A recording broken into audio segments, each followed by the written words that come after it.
When 3 HOA security officers stormed onto my porch, demanding my shotguns, I knew something was wrong. Wrong uniforms, wrong badges, wrong attitude. They thought they were intimidating a simple homeowner. What they didn't know was that I spent 20 years training U.S. Army Rangers, and I recognized amateurs the second they spoke. Asterisk. I bought my cabin on Redwood Ridge to get away from people, not to play police and bandits with the local HOA. After 20 years as a ranger instructor, peace and quiet sounded like paradise. But the universe likes jokes. It began one Thursday afternoon. I was cleaning out the barn when my dog, Rusty, started barking, not the squirrel bark, but the someone's herindesting bark. I walked out to the porch and stopped cold. 3 men stood at the bottom of my steps, wearing mismatched navy shirts with iron-on patches reading, HOA security, firearms confiscation, unite. That alone was ridiculous. HOAs don't have firearm confiscation units, but it got better. The leader, tall, wiry, overconfident, slapped a fake badge against his chest so fast he probably hoped I wouldn't have time to read the word property spelled wrong in the engraving.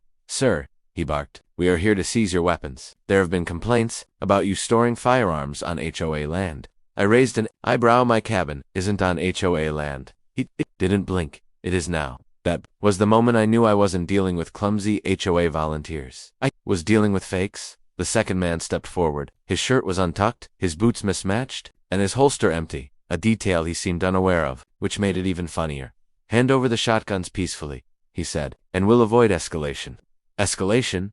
That word told me everything. I needed. Real cops don't talk like movie villains. Real cops don't wear badges off Amazon. Real cops don't show up in a dented Honda Civic with a missing hubcap. And real cops don't try to confiscate private property on HOA authority. The third guy, shorter, sweating, constantly glancing around, muttered, we can get a warrant. Even though I was 99% sure none of them knew what a warrant even looked like. I leaned on the railing. You boys new to this neighborhood. The leader puffed up. Double quotes, sir. We're trained. We know what we're doing. I chuckled, because I knew exactly what trained looked like. Trained knew how to stand. Trained knew how to breathe. Trained knew how to assess threats. These 3, they couldn't coordinate a birthday party. You got names? I asked casually. Need to know? The leader said.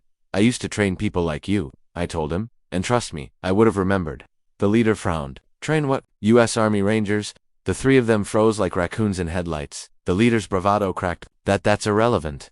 Actually, I said, stepping forward, it's extremely relevant, because I knew something else. The way they scanned my porch, eyes jumping left to right, hands twitching, breathing too fast. These weren't criminals. These were amateurs trying to act like criminals, and amateurs are unpredictable. The leader forced a grin. You're going to surrender your weapons now. Rusty growled low behind me. I raised a hand. Gentlemen, you have 10 seconds to step off my property. The shortest one looked nervous. Maybe we should shut up, the leader snapped. Then he stepped closer. Way too close. Last chance, he hissed. That was it. Not because I felt threatened, but because my patience had run out. I walked past them, calm as a Sunday morning, and said, stay right there. We're going to settle this properly. They exchanged triumphant glances, thinking I finally submitted. But what I went inside to grab wasn't my shotgun. It was my phone and my attorney's number.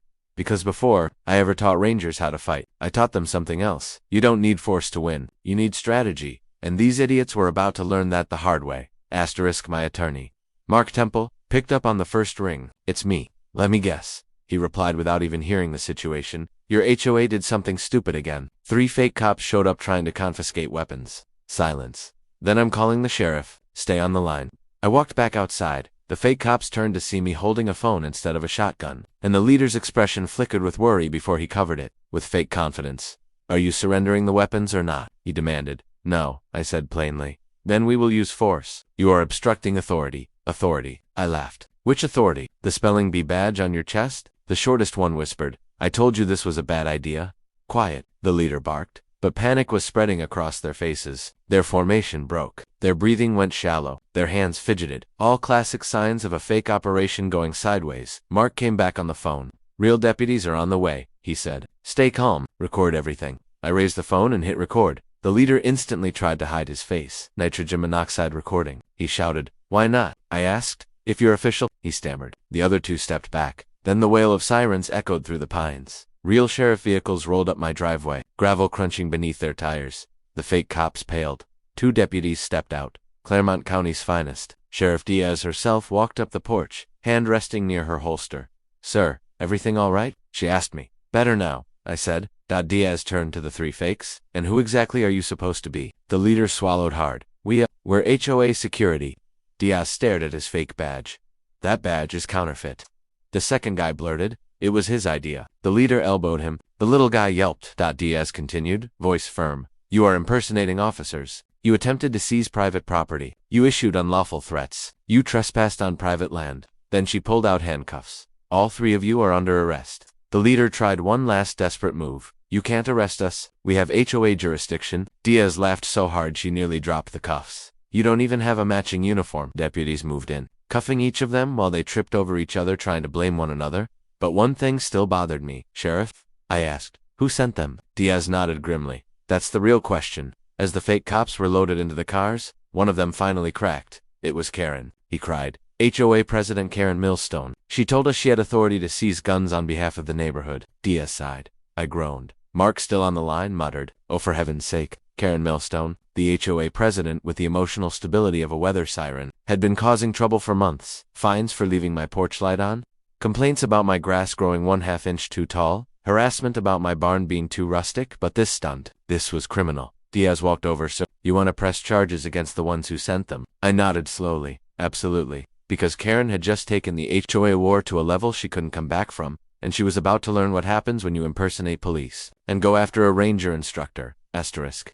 The investigation hit the HOA like a meteor. Within a week, the fake cops confessed to the full scheme. Karen's text messages ordering them to extract the shotguns by any means were uncovered. Her claim that she had special HOA police authority was mocked by every lawyer in the county. Residents demanded emergency meetings. Karen, of course, doubled down at the HOA emergency assembly. She shrieked. I was trying to keep the community safe. His barn is a military facility. He trained soldiers in there. I raised a hand calmly. I build rocking chairs in there. Karen? Gasps and chuckles filled the room. Karen jabbed her finger at me. You are dangerous. I'm a retired instructor who teaches safety classes, I corrected. Meanwhile, you sent untrained civilians to impersonate officers. Karen realized she had lost the room, but the real blow came when Mark, my attorney, stepped forward with a binder thicker than a brick. He began reading. Under state statute section 19-47, impersonating an officer is a felony. Under section 19-252, ordering civilians to act as armed officials is also a felony. Under section 2208, attempted illegal seizure of private property carries civil penalties. Karen screamed, this is unfair. Diaz, standing in the back, replied, this is the law. The vote was quick. 0.92% of the HOA voted to remove her immediately. The board dissolved under legal pressure. Karen was arrested for conspiracy, coercion, fraudulent impersonation, harassment, unauthorized enforcement actions. A restraining order barred her from coming within 500 feet of my property. The HOA collapsed. So hard the county appointed a temporary administrator who quietly told me, everyone's terrified of crossing you now. I shrugged. I'm not dangerous. I'm just prepared. He smiled. Exactly. As for the fake cops, they got plea deals and agreed to testify against Karen in exchange for reduced charges. They apologized to me personally, shaking, embarrassed, humbled. I accepted. They were idiots, not criminals at heart. Karen manipulated them. A month later, I finally sat back on my porch with Rusty, a glass of tea, and the sunset lighting up the ridge. Mark called. You doing all right? He asked. I'm good. HOA is gone. Karen's facing charges. Peace has returned. Mark laughed. You have a gift for attracting chaos. I don't attract it, I said. I just survive it better than most. Rusty wagged his tail in agreement as the sun dipped behind the pines. I finally felt what I'd bought this cabin for. Silence, safety, freedom. And when my phone buzzed with a text from Sheriff Diaz, a picture of the fake badges sitting in an evidence bag. I couldn't help smiling. Her message read, thought you'd want a souvenir. Case closed. And that